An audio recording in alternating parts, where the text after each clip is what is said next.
Wake that ass up. Early in the morning. The Breakfast Club. Morning, everybody. It's DJ NV, Jess Hilarious, Charlamagne the Guy. We are the Breakfast Club. Let's get in some front page news. Now, in Thursday night football, the Broncos take on the Chargers at 8:15. Good morning, Morgan. Good morning, Envy, Charlamagne, and Jess Hilarious. How y'all feeling on this Thursday? Friday. Good, girl. We about to be on vacation. I'm feeling good. I know that's right. So we love to see it. We love to see it, whether it's before the holidays, the new year, or whenever it hits. The rates are lower, y'all, so that's a good thing. The Federal Reserve is lowering the rates for the third time this year. It was announced on Wednesday. They're cutting interest rates by 1/4 of a percentage point. And Fed Chair Jerome Powell explains the reasoning. Let's hear from him. We decided it was the right call because we thought it was the best decision to foster achievement of both of our goals, maximum employment and price stability. We see the risks as two-sided, moving too slowly and needlessly undermine economic activity in the labor market, or move too quickly and needlessly undermine our progress. Yeah, so he talks about that's it. Great. Go ahead. Yeah. I was going to say that's great. I mean, you're seeing one of the highest foreclosure rates on homes. You're seeing one of the highest of people getting their cars and their vehicles taken. So the fact that they could lower some of those rates and cut off a lot of money off some of these people's bills is amazing, which is I'm sure the reason why they were doing it. Absolutely. So it does bring the Fed's benchmark short-term rate to a range of 4.25% to 4.5%. Now, Fed officials began lowering the rates from the fall with from a 23-year high of 5.5% as inflation has eased following the pandemic. Looking ahead, policymakers indicated that 2 more rate cuts are likely in the year ahead, 2025. So we're looking forward to that. Meanwhile, House Minority Leader Hakeem Jeffries, he's speaking out after Republicans rejected a bipartisan spending bill that would have averted a government shutdown. Now, Congress announced Tuesday that a deal had been reached to keep the government open through March 14th. However, Republicans rejected it after Trump released a statement regarding that bill. Now, Jeffries says Republicans will have to face the consequence of a government shutdown. Let's hear more from House Minority Leader Hakeem Jeffries. House Republicans have been ordered to shut down the government and hurt everyday Americans all across this country.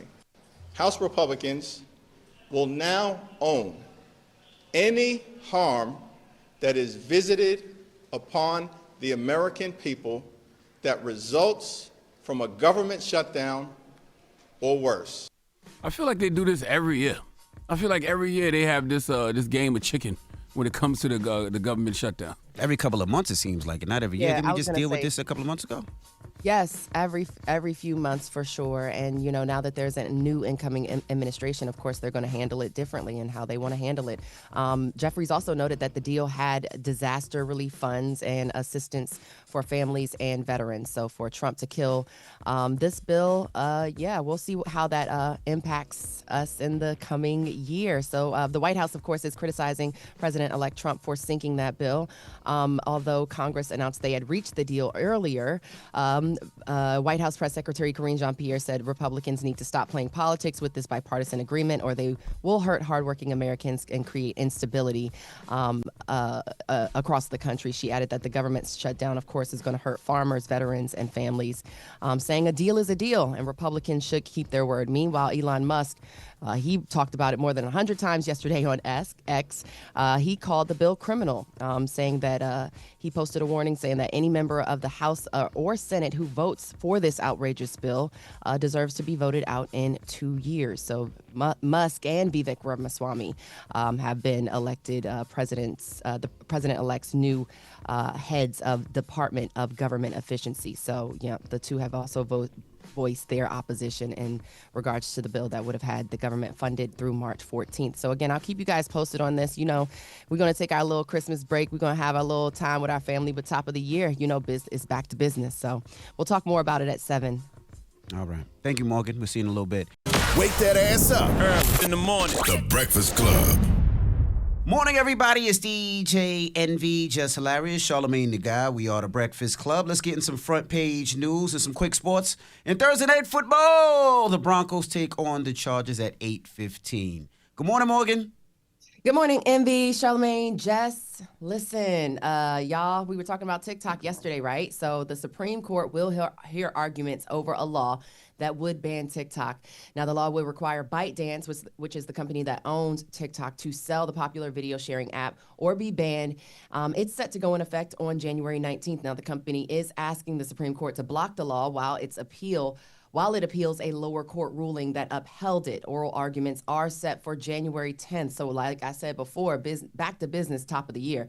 President-elect Trump has signaled that he may intervene and stop the ban once he is sworn back into office. But of course, that doesn't happen until January 20th, the inauguration. So we will continue to watch what happens with TikTok, the Supreme Court, and whether or not we will have the app in 2025. Now, moving along, Vice President Kamala Harris has addressed young voters. She did so on Tuesday in a speech at Prince George's County, Maryland, her first major public remark since conceding the election to now President-elect Trump in November. Now, Harris said she has received hundreds of thousands of letters in the weeks since losing the election to Trump.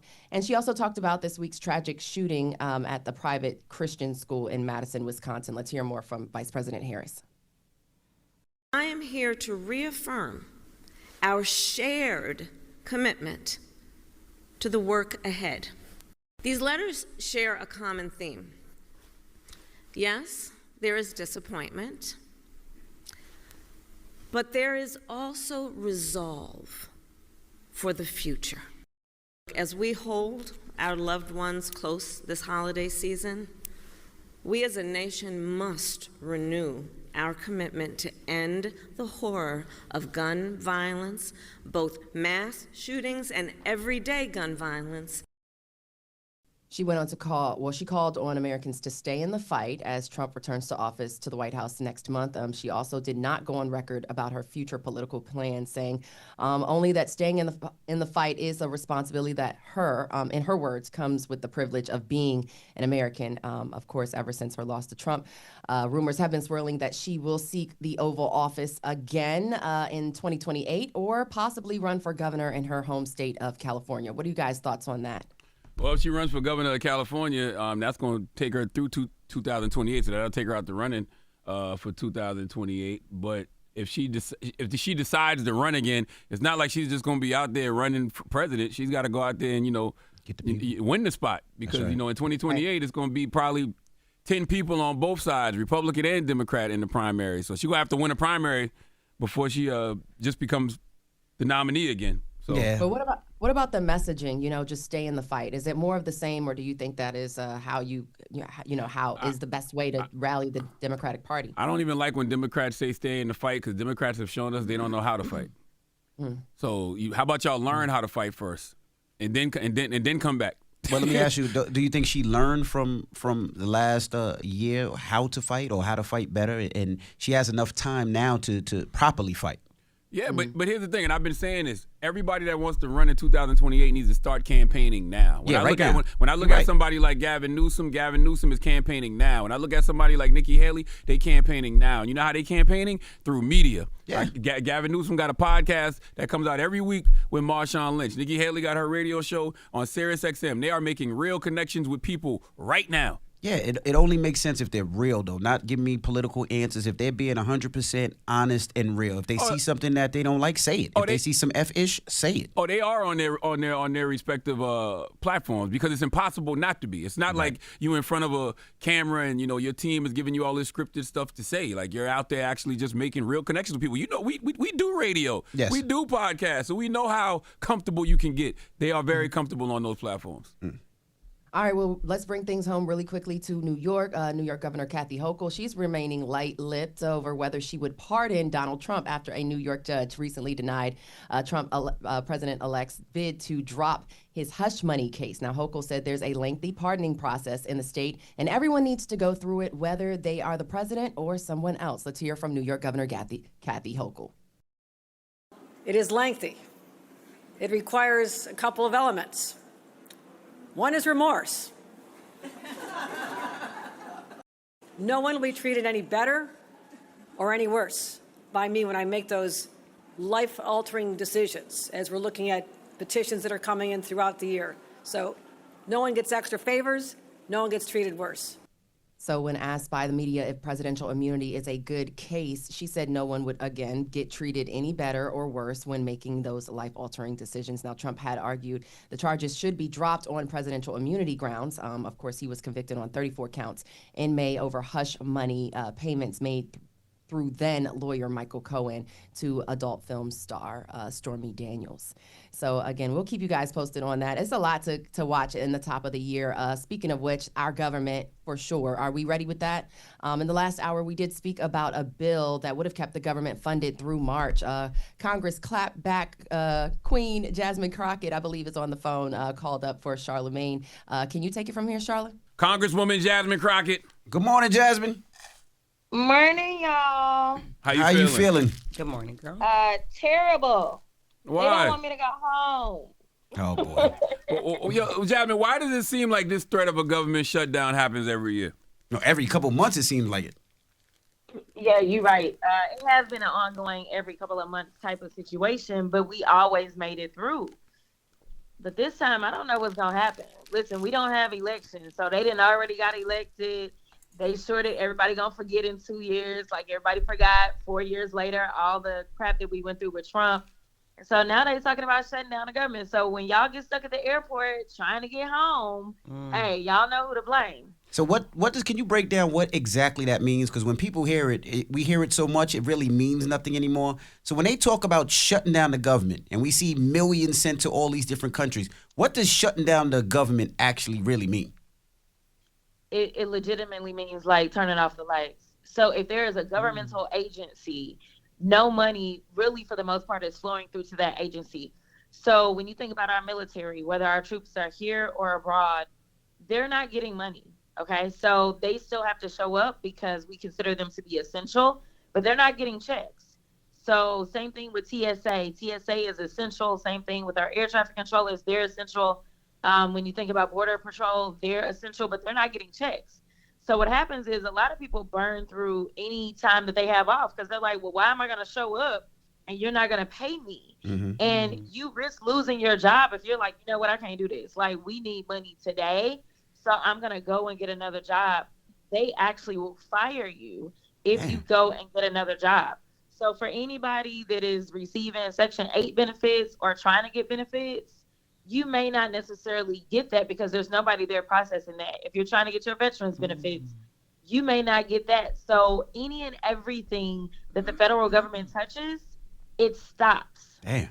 Well, whose fault is this, Jasmine? Because, you know, a Democrat says Republicans' fault. I saw J.D. Vance and Trump saying yesterday it was Democrats' fault. So whose fault is it when Congress doesn't want to do things like raise the nation's debt ceiling?